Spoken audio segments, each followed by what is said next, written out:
ప్రమాదంలో ప్రజాస్వామ్యం, రాజ్యాంగం, అట్లాగే ఎలక్ట్రల్ బాండ్స్ గురించి ఈరోజు ఇక్కడ సమావేశం జరిగింది. దాని గురించి ప్రొఫెసర్ హరగోపాల్ గారితో ఒకసారి మాట్లాడదాం. సార్ ఒక్కసారి బ్రీఫ్గా చెప్పండి సార్. అంటే ఇప్పుడు ఎలక్ట్రల్ బాండ్స్ అనేది కార్పొరేటు సెక్టారు రాజకీయ పార్టీలకి డబ్బులు ఇవ్వడం అనేది అది చాలా కాలంగా ఉంది. అంతేకాకుండా చట్టబద్ధంగా వాళ్ళకు వచ్చిన లాభాల నుంచి 7% వాళ్ళు రాజకీయ పార్టీకి ఇవ్వచ్చు. అదొక రాజ్యాంగంలో పెట్టిన నిబంధన. కానీ ఎలక్ట్రల్ బాండ్స్ వచ్చిన తర్వాత వీళ్ళు ఏం చేశారంటే చట్టాన్ని మార్చేప్పుడు ఆ 7% తీసేశారు.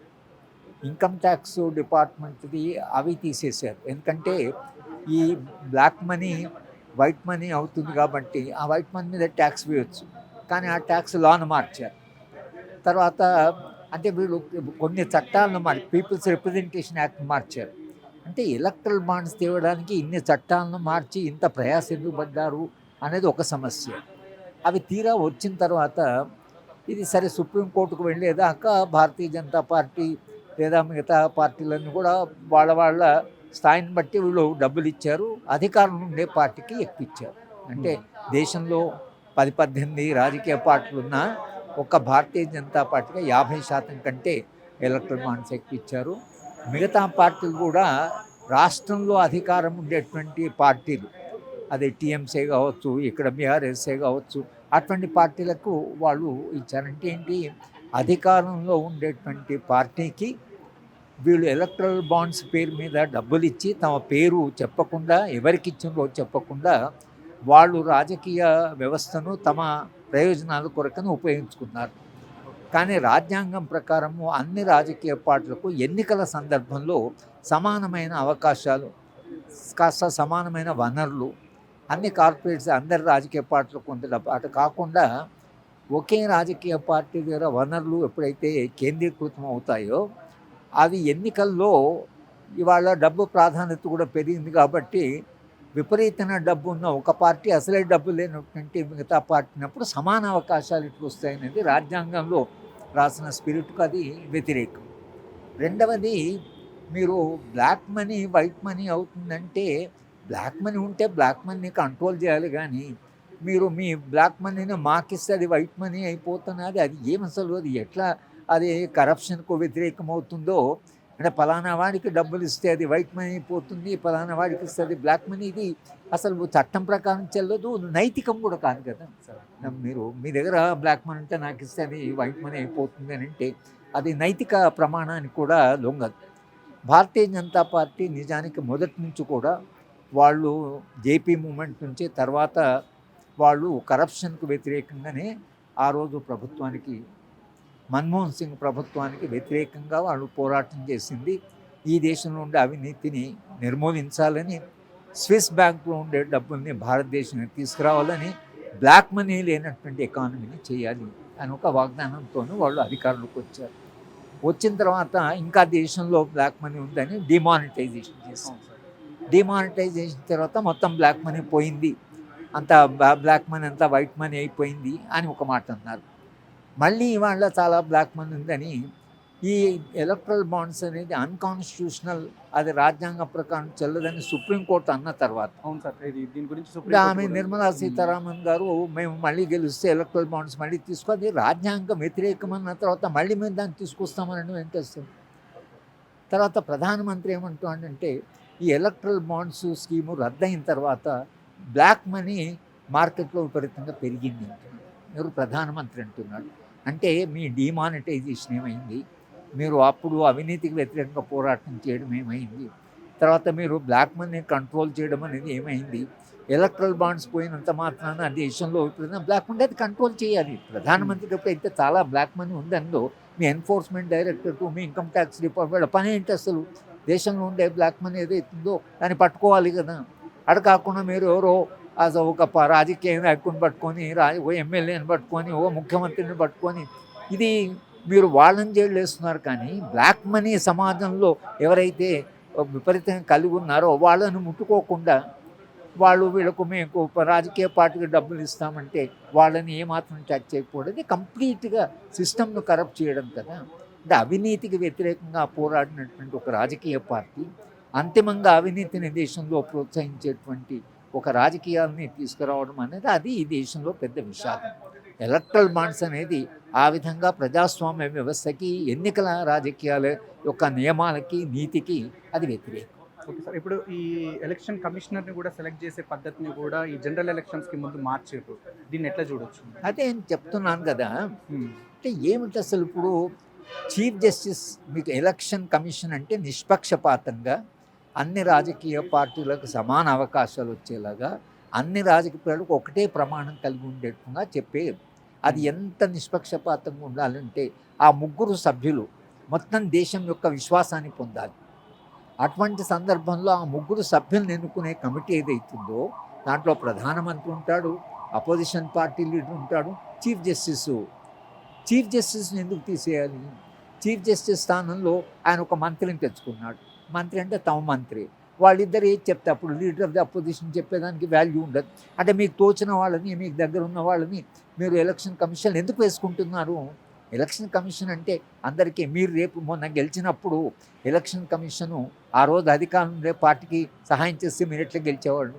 కనుక మీకు సమానమైన అవకాశం వచ్చి మీరు చేసుకొని వాళ్ళు మీరు అధికారంలోకి వచ్చారు. మీరు తీరా అధికారంలోకి వచ్చిన అదే అవకాశం మిగతా పార్టీలకు ఉండాలి కదా.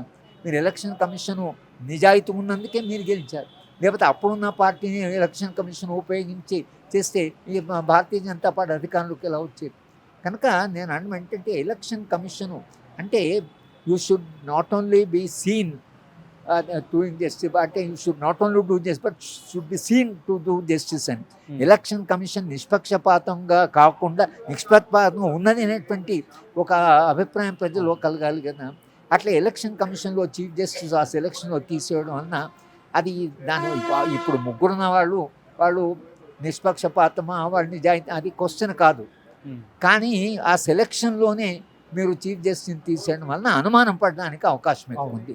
ఎలక్షన్ కమిషన్ యొక్క విశ్వసనీయత దెబ్బతినడానికి కూడా చాలా అవకాశం. ఇప్పుడు నెక్స్ట్ బీజేపీ ప్రభుత్వం వస్తే చాలా పెద్ద మొత్తంలో మార్పులు వస్తాయని అంటున్నారు. ఎందుకంటే ఇప్పుడు రీసెంట్గా చూసినట్లయితే చాలా ఏండ్ల నుంచి ఉన్నటువంటి దూరదర్శన్ లోగోను కూడా మార్చారు కలర్. ఇప్పుడు దీనిపైన ఏమంటే వాళ్ళు 100 సంవత్సరాల నుంచి ముఖ్యంగా వాళ్ళ భావజాలానికి అంటే ప్రతినిధి అయినటువంటి రాష్ట్రీయ స్వయం సేవక్ సింగ్, అది మొదటి నుంచి కూడా రాజ్యాంగము అమలైనప్పుడు ఈ రాజ్యాంగం అనేది కాదన్నారు. ఈ రాజ్యాంగం అంతా పాశ్చాత్య రాజ్యాంగం అన్నారు. తర్వాత ఈ దేశంలో ఉండే జెండా ఏదైతే నేషనల్ ఫ్లాగు, ఇది మా నేషనల్ ఫ్లాగ్ కాదు అని మొదటి నుంచి వాళ్ళు చెప్తూనే ఉన్నారు. కనుక వాళ్ళు ఒక 100 సంవత్సరాల చేత మాట్లాడి వాళ్ళు అధికారంలోకి వచ్చారు. ఇవాళ వాళ్ళు అధికారంలోకి వచ్చిన తర్వాత రాజ్యాంగాన్ని మార్చాలి అనేది వాళ్ళు 100 ఏళ్ళుగా వాళ్ళు రాజ్యాంగాన్ని మార్చాలంటున్నారు. కాబట్టి ఇవాళ అధికారం వచ్చింది కాబట్టి మూడవసారి కూడా గెలిస్తే తప్పకుండా రాజ్యాంగాన్ని మార్చేటువంటి మా మ్యాండేట్ ప్రజలు మాకు ఇచ్చారు అనేటువంటి నినాదం మీద రేపు మొత్తంగా వాళ్ళు అనుకున్న ప్రెసిడెన్షియల్ సిస్టమ్ ఆఫ్ గవర్నమెంటు, లౌకిక వ్యవస్థ, తర్వాత ఈ సమాఖ్య ఏదో వ్యవస్థ ఉందో వీటన్నిటి కూడా వాళ్ళు మారుస్తారంటే వాళ్ళు దాంట్లో నమ్ముతున్న వాళ్ళు. కనుక రాజ్యాంగం ఆయన అందుకనే ప్రధానమంత్రి డ్రాస్టిక్ చేంజెస్ ఉంటాయని చెప్పాడు, చాలా మౌలికమైన చేంజెస్ ఉంటాయని చెప్పాడు ఈసారి గెలిచిన తర్వాత. ఆ మౌలికమైన మార్పు ఏంటంటే దేశంలో ఉండేటువంటి ఈ రాజ్యాంగం కాకుండా వాళ్ళు అనుకుంటున్నటువంటి రాజ్యాంగం ఏదైతుందో ఆ రాజ్యాంగాన్ని ప్రవేశపెట్టాలని వాళ్ళు అనుకుంటున్నారు. దాంట్లో వాళ్ళు చాలా కాలంగా నమ్మారు.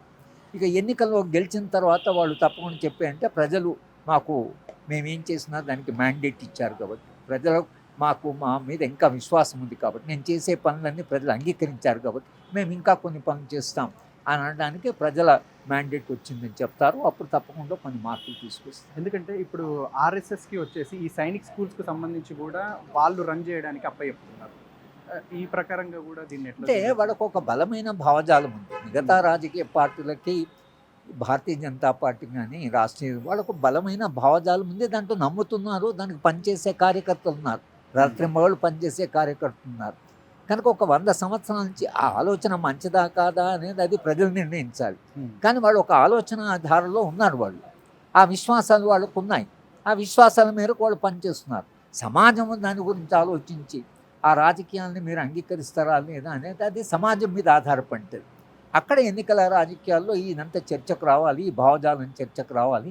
ఈ భావజాలం వలన సమాజంలో మంచి జరుగుతుందా, లేకపోతే రేపు రాబోయే కాలంలో పరిస్థితి ఎలా ఉంటుంది అనేటువంటిది ఏదైతుందో అది ప్రజలు ఆలోచించవలసిన. అక్కడ పౌర సమాజం ఇంకా చాలా క్రియాత్మకంగా చాలా క్రిటికల్గా ఆలోచించవలసిన ఒక సందర్భం. ఇంకొకటి సార్, ఇప్పుడు ఎడ్యుకేషన్ పరంగా చూసుకుంటే మనకు కోవిడ్-19 వచ్చిన సందర్భంగా ఎన్సీఆర్టీకి సంబంధించి సిలబస్ని తగ్గించారు.